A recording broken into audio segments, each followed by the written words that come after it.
The Healing Through Love podcast with Sharlene Lynch and Rose Davidson.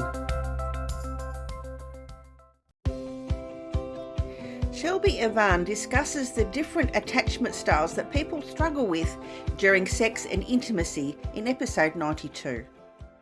So I have, it's an intimacy checklist. So it's a yes, no, maybe list. So you get to pick, I have two columns in there. One is for emotional intimacy and one is about physical intimacy. So you can, print it off. You could just look at it and assess yes, this is a yes, this is a no, this is a maybe, would I like to give or receive? Those are the options on there. It's very simple. So it can just be something that gives you different ideas and then you can share it with a partner if you want to. It can be a discussion type of thing. So it's really, obviously I hope that people have a discussion if they're going to print it off and utilize it, but you can also kind of just print it off and sneak it over here and be like, yeah, here's the thing. Take a look at that. I love that. I love it. And of course, we are only talking to consenting adults here and seek other advice elsewhere. All right. The Healing Through Love podcast with Sharlene Lynch and Rose Davidson.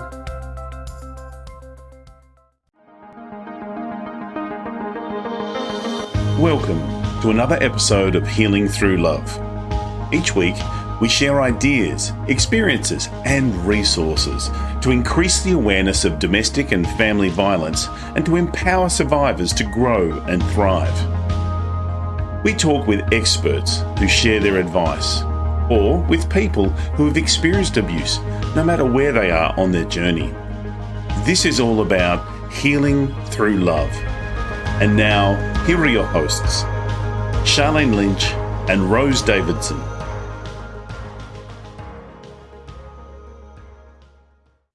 Hello and welcome to the Healing Through Love podcast.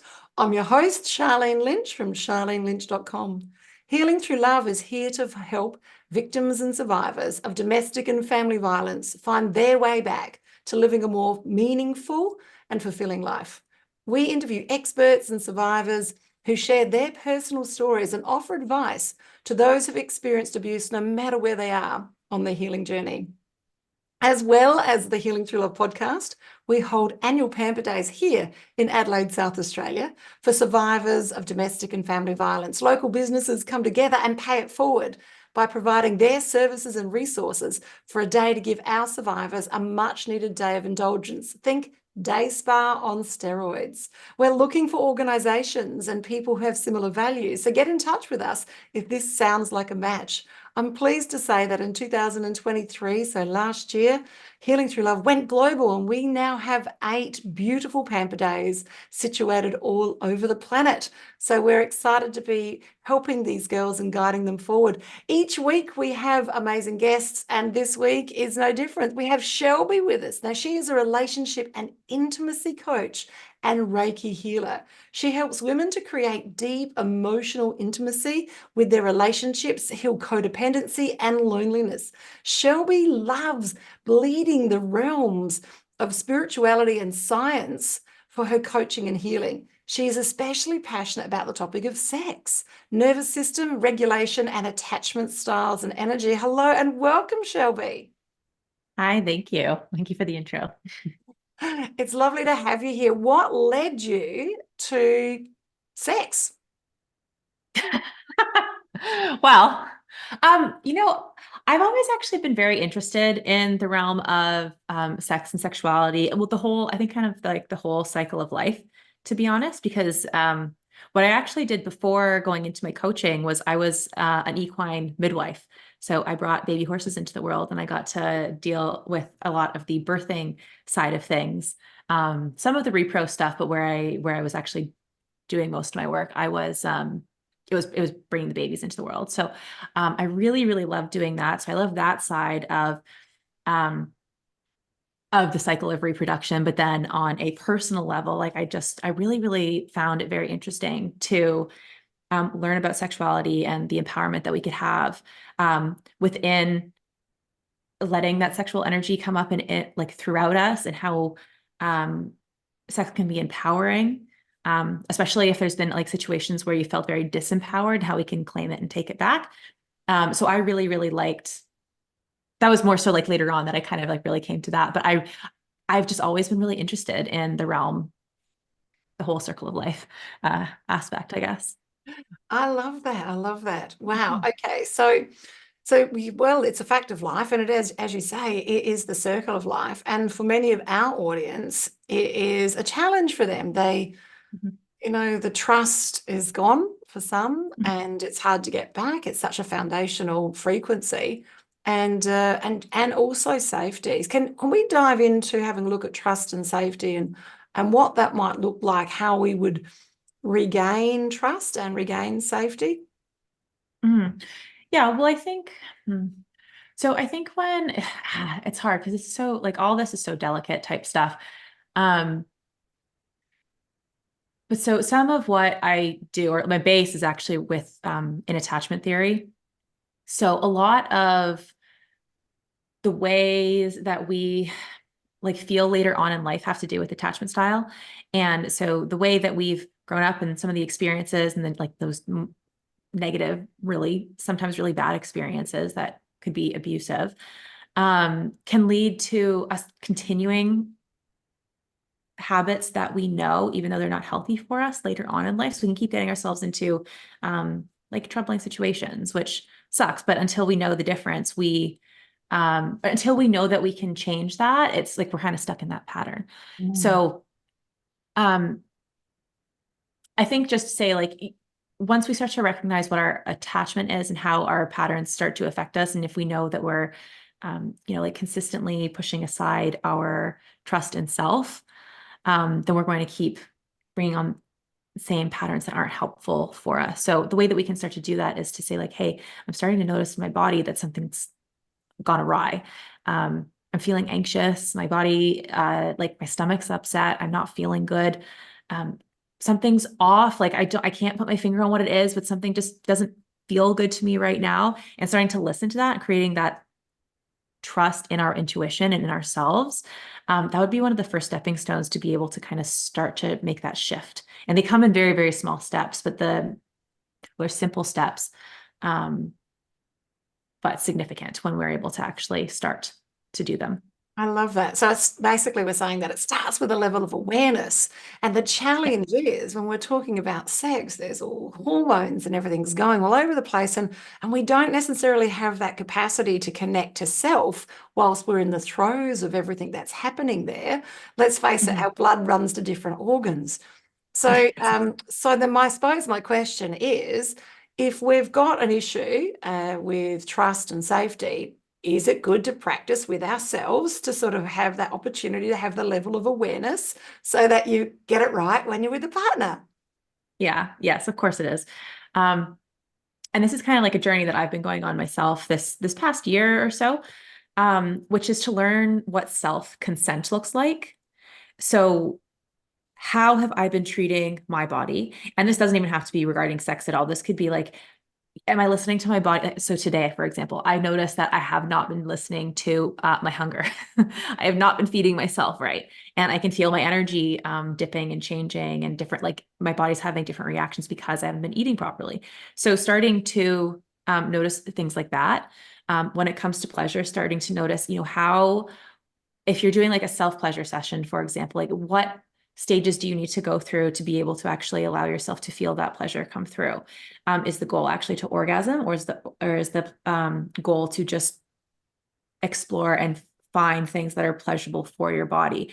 Because especially when there's like big traumas involved, putting a goal on your pleasure, like orgasm, that's not usually necessarily the best thing because it just puts all this pressure on you and it doesn't work well. It can get you back in, like put you in your head, not in your body. It can take you back to somewhere which is not good and is not like will make you shut down.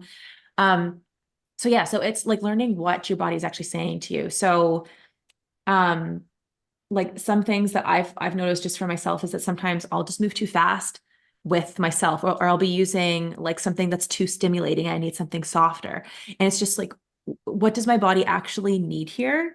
And am I creating anxiety in myself? Am I trying to push myself? Like, how is my body responding to what it is that I'm doing? So really starting to take notice of, again, body sensations. What is happening? What is your body trying to tell you? Start to try to listen and hear, because like our body is giving us signals all the time as for, this is good, this is not so great, let's shift over this way. So just start to listen to it. I love it. Again, with the awareness. And I love that because I think every journey starts with that level of awareness. So I suppose, mostly sex, intimacy is with partners. So do you work with couples? Like, how does that work? Or do you work with the individuals? Yeah. I work with individuals. Partners have different issues come up, like more than likely they're opposite issues. So again, if I like going back based into my attachment theory type stuff, usually I'm working with a partner or two partners. One's going to be more anxious, one's going to be more avoidant, and that calls for like different types of steps. Ultimately, they kind of, I guess, are similar stepping stones to where we need to go, because in both cases, people need to need to learn how to be more vulnerable and honest with themselves, and stop either like people pleasing or being able to accept help. But it's different. It's different steps. And then sometimes I find that when I don't know, I just find it harder to be able to kind of wrangle couples if they're in the same session too, because then it can kind of get into like, blaming and shaming, or they're not going to be quite as honest as they really can't want to be. And so they need that safe space with one person to be able to do that. It would be a great world if couples wanted to be that level of open together at the same time. I'm newly married, only been married next week or 2 weeks from now, I'll be a year. So I think it's different for us because we're so new to each other and so new to being married. But yeah, I understand what you're saying. So you see people in couples relationships, but you see them one at a time. Yeah, is that what you're saying? Yeah. Yeah. Well, and to be honest, I feel like a lot of the time, one half of the partnership is usually ready to do the work and the other person might not be ready. So it also works well because even if only one person wants to do the work right now, they'll start to make these positive shifts, and they'll start to learn, like either the partner is going to be like, oh, I see the changes. This does seem to be helping. This does seem to be healthy, and I want to do the work too. Or it's going to show that the partnership isn't really where it needs to be for this person that I'm working with to continue on. So it's going to help either way, but it's just, yeah. I love it. Okay. So I suppose being a woman, we sit around and talk about all sorts of things. It's just what we do. And I notice that guys don't talk about the same sort of stuff. Is that in deep conversations with other women, I've noticed that they don't even know that they're not even having good sex. Like they don't even know, because that's all they've ever known. And so how do we get that information to the rest of the world, that there's a vast difference between great sex and good sex? And I suppose we see it on television and and the movies and everything else. But I suppose for some people, they don't even think that they can have that level of great sex because they've never had it, and they don't know that you can. They might think their body is shaped differently, or that they just don't have the capacity to have that level of amazing. So how do we let the world know that there is such a thing as great sex? Well, we do this. We have these talks. Yeah, it's hard. I find it a bit of a tricky subject, to be honest, because it can be so taboo for people that it's hard. It can be hard to like spread the word of what is good and positive and healthy and amazing about sex. But like, I don't know, just offering the different types of platforms that we offer and having more conversations and creating like groups and spaces where people can safely talk about this stuff without judgment is really, really important. But yeah, like, looking up different podcasts and things, just starting there is a great excellent starting point. I love that. I love that, because that's safe. No one knows that's what you're listening to. Yeah. And so you can indulge in that and dive deeper into that subject. Yeah, but here's the message for our listeners, is that if you don't, you can have amazing sex, It is possible for everybody, regardless of what you think is happening.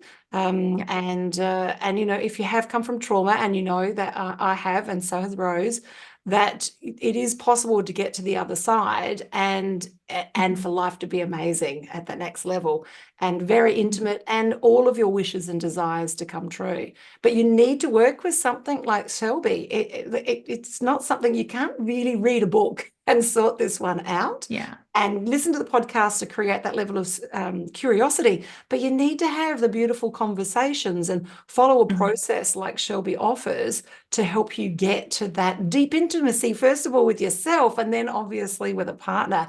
And that know, like, and trust, and that safety that you need to have so that you can really lean into exploring is really the only language that I can think of, which is going to take you down the path of intimate pleasure. I love it. Now, you offer a freebie, Shelby, is that right? Yeah, I do. So I have, it's an intimacy checklist. So it's a yes, no, maybe list. So you get to pick, you know, I have two columns in there. One is for emotional intimacy and one is about physical intimacy. So you can, you know, print it off. You could just look at it and assess, like, yes, this is a yes, this is a no, this is a maybe, would I like to give or receive? Those are the options on there. It's very simple. So it can just be something that gives you different ideas, and then you can share it with a partner if you want to. It can be a discussion type of thing. So it's like really, you know, you don't even, you can, obviously I hope that people have a discussion if they're going to print it off and utilize it, but you can also kind of just print it off and like sneak it over here and be like, yeah, here's the thing. Take a look at that. I love it. I love it. And of course, we are only talking to consenting adults here. And seek other advice elsewhere. All right. So I'd like to know a little bit more. That's actually on your website. Is that right? Yeah, correct. So it's you have to scroll down a little bit, but it's a part of like my subscription. It will say, you know, here, click here, sign up here, throw your email in, and then you'll click that and a little box will show up to say, okay, here's your free download.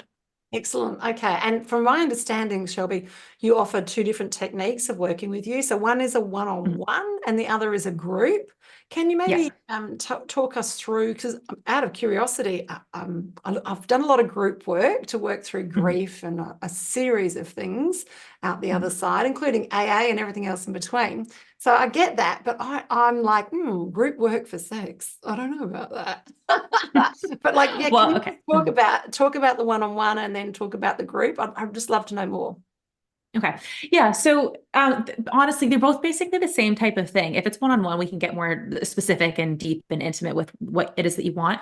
But basically, like, the whole program is about building intimacy. And again, I like to say intimacy is not just about the physical like sex. It's about that emotional intimacy. It can be like a spiritual type of intimacy, energetic. It can come in many different ways. So basically what the program looks like is we're working on understanding what it is that, like, knowing what your needs are, knowing what your boundaries are. And for me, boundaries is boundaries and consent if we switch over into the topics of sex. And then we talk about core wounds, like the stories that are coming up for you, nervous system regulation work. So it's a lot of like getting to know yourself and your body without again, you can apply it to sex stuff if you want to, but we're not specifically actually talking about the sex until maybe later on in the program. So it's a 3-month, 12-week program. But we go through a lot of these other things that help to balance us and create healthy communication in our relationships first, before we dive into the realm of sex, because we need to know how to have those conversations, and we need to know what we need and what stops us along the way before we can really dive into the super vulnerable world of sex. Because that's like the epitome to me of what vulnerability is getting naked with another human. So yes.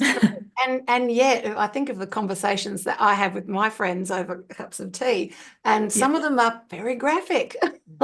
So I think girls are different. We are quite comfortable to sit and talk about stuff that, you know, I don't know that the boys talk about. So that's good. That's good. But I think that comes from a place of having that relationship with others, that you feel safe, that you can have those conversations. That's fascinating. I love it. So you offer a group and also a one-on-one. Both of the programs are 12 weeks, and they can find out more of this information on your website. Is that right, Shelby? Correct. Yeah, yep. They can find more information out there. And then if they want to like listen to me talk or just see kind of the ways that I do a little bit of my coaching, they can check out my, like I've got a YouTube channel. I have my Instagram as well. And so, yeah, you can kind of get a better idea of me by watching, like my reels or my videos and stuff there on either one of those platforms. I love it. So would you say these are women who are pre-marriage or during marriage or between marriage or perimenopausal? Like, is there a type or an age bracket that people that seek your attention more, or is it just a mixed bag of lollies? I'd say it's a mixed bag because it doesn't really, to me, I don't see how it really matters where you are within your relationship. Although I think I do have a preference of saying, so I'm 32. I'd say if you're younger than me up to my age, it's probably where like this is the amount of life experience I have thus far, right? So there are going to be things that people that are older than me have experienced that I haven't. So I can still help them, but there will be a difference that way. So I kind of say if you're same age or younger than me, that's about where my age bracket is of like who it is I like to work with. Yep, no, I get that. I'm 57, so I've got a broader range. There's a lot of people younger than me, and still a lot of my clients are older than me. So I think it's more about the depth of knowledge that you bring on the subject. And let's face it, I don't know very many sex experts. So you sort of stand alone in your own lane of experts there. I love it. All right, so I think if you don't know that you're not having amazing sex, then I don't know, the stuff that you see in the movies can be true for you. And if you're a vaguely interested person, if you're a VIP, please reach out to Shelby. And I love that. Reach out to Shelby, grab the freebie, have a look, because you don't know what you don't know. And it doesn't have to stay the way that it is. There is more. There's so much more. It's all for you. Everyone can have it. And life is a different level of fulfilled when you have that level of intimacy, not just with yourself, but with a partner as well. And it's very fulfilling is the only words that I can actually come up with. It feels complete. Yeah. So yeah, I love it.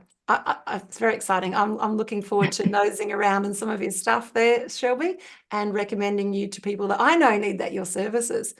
So just in closing today, do you have some words of wisdom that you would like to share with our audience? Yes, I'd say the most important thing that you can do when it comes to reclaiming your sexuality is to be patient and learn how to create safety within your body for yourself.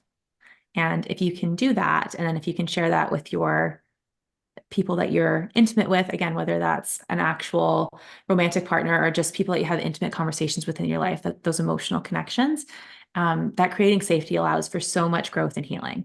So understanding how to be able to do that is probably the most important thing. I love that. Now, earlier on in the conversation, you mentioned the nervous system. How does the nervous system relate to the safety aspect? Well, it's, again, those body feelings that we're having. So when we're feeling safe, we are feeling grounded. We're feeling like we want to connect with people. We're creative. We have all these ideas and want to share. Again, it's like we really want to actively connect. But if we're dysregulated, then we're going to feel that anxious energy, or we're going to feel shut down. We're not going to want to connect. We're not feeling creative. We're just kind of feeling very like, how do I survive the day? How do I survive the feelings that I'm feeling, the memories that are coming up, whatever it is that's causing us to be dysregulated? So, yeah, feeling that safety and feeling regulated allows us to connect better and be more open with people. I love that. This is great information, and I'm looking forward to diving in deeper. Grab the freebie. It's on the website. The link will be in the show notes and the show description. And lean in and have a look at the one-on-one program and the group program, because intimacy, into me, I see. I love that. And it's a great opportunity to get that next level of amazing in your life. And even if you've come to the table with wounds that are still healing, you can still learn to live through this level of intimacy with and without the wounds. It's about moving through that and having that lovely level of awareness. This has been a great conversation. I love it. Over a cup of tea. Thank you so much for joining us today. And thank you so much for being here and holding the space. If you're listening today and you've got a degree of curiosity about, what would these Pamper Days be like? If you're a survivor of family and domestic violence, please reach out. We can guide you to the dates and times and locations for our events all over the globe.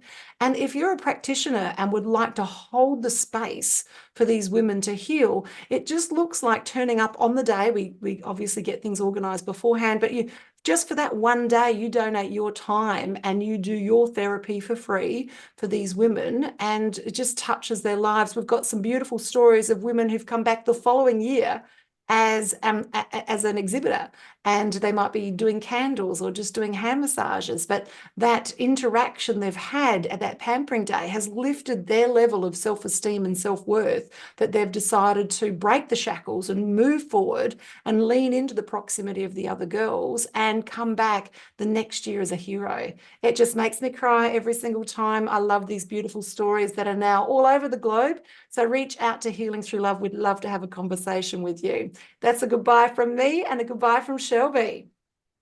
Bye, guys. Thank you. Thank you for joining us for this episode of Healing Through Love. You can get further resources, see the show notes, or simply reach out to us via our website at htlaustralia.org. Thanks so much for joining us, and we look forward to your company next time on the Healing Through Love podcast.